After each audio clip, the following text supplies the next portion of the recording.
श्रीराम जय जय राम।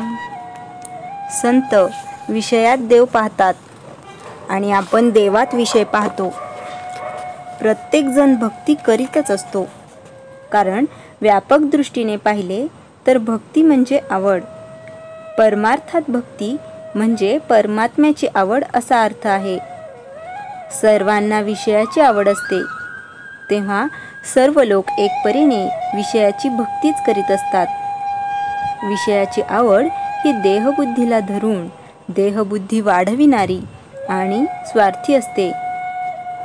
ही कमी झाल्याशिवाय परमात्म्याची आवड म्हणजे भक्ती उपजणे शक्य नाही।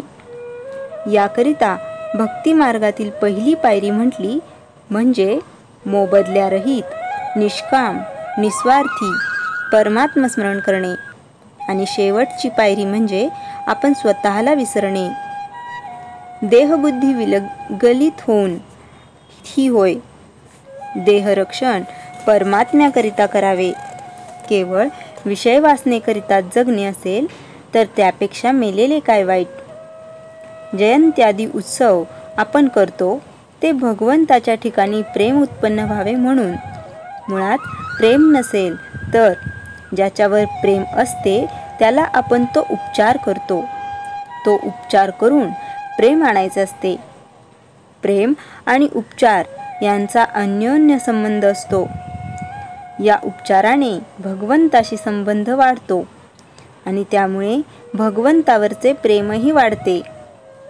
आई आपल्या लहान मुलाला दागिने वगैरे घालते, त्याचे त्या लहान मुलाला काही सुख नसते, उलट थोडे दुःखच वाटते, पण त्यामुळे त्या आईला बरे वाटते म्हणून ती तसे करते।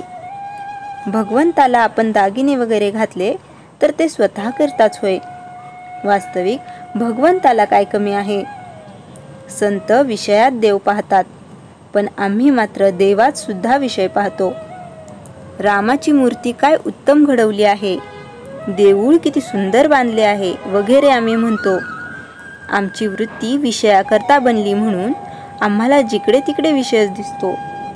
संतांची वृत्ती राममयच असते, त्यांना सर्वत्र रामच दिसतो।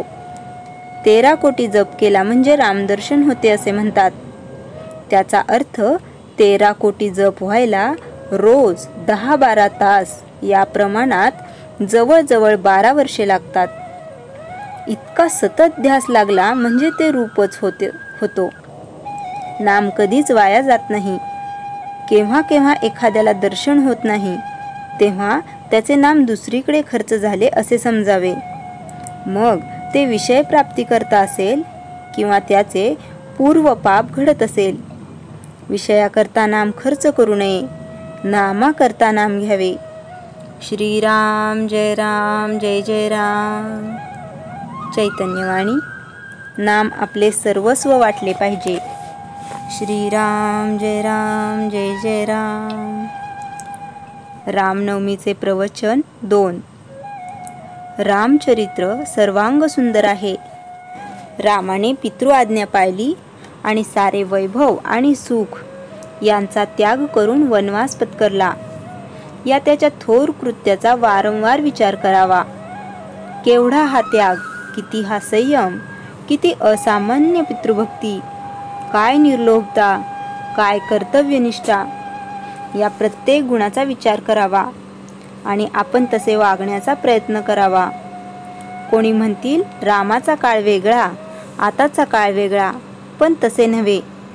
राम ज्या मार्गाने गेला तो मार्ग आजही अनुकरणीय नाही का।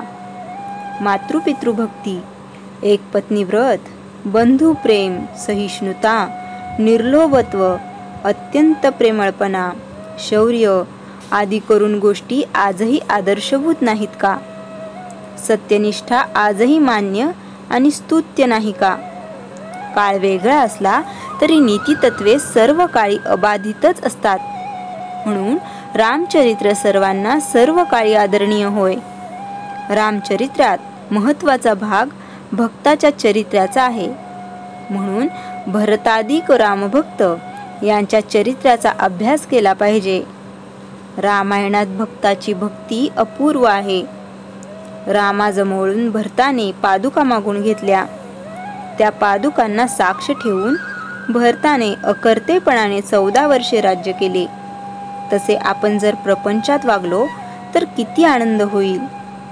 राज्यपदात खरे समाधान असते तर भरताने त्याचा त्याग केला नसता, पण त्याने राज्यपदाचा त्याग करून तो रामपदीरथ झाला. हेच त्याचे वैशिष्ट्य. भरताचा प्रपंच म्हणजे त्याचा राज्यशकट.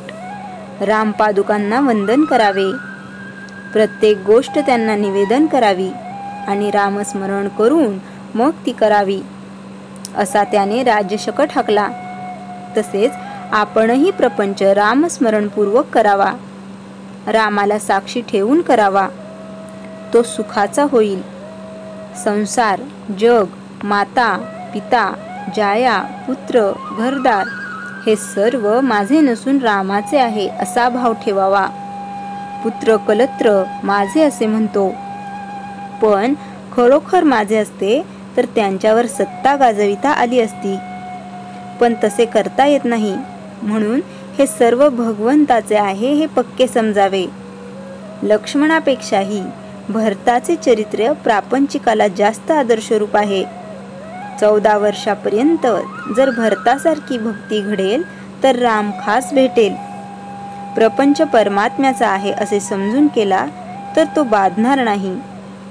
जे जे घडते ते ते भगवंताच्या इच्छेने घडते ही भावना करणे ही परमार्थातील पहिली पायरी होय. आपल्याला झोपेतून हात धरून कोणी उठवले तरी ते भगवंताच्या इच्छेने घडले असे वाटले पाहिजे. ही भावना इतकी तयार झाली पाहिजे. एक भगवंताचे नाम घट्ट धरावे, त्यामध्ये अति उत्कटता ठेवून एकतांता करावी आणि स्वतःला पूर्ण विसरून जावे.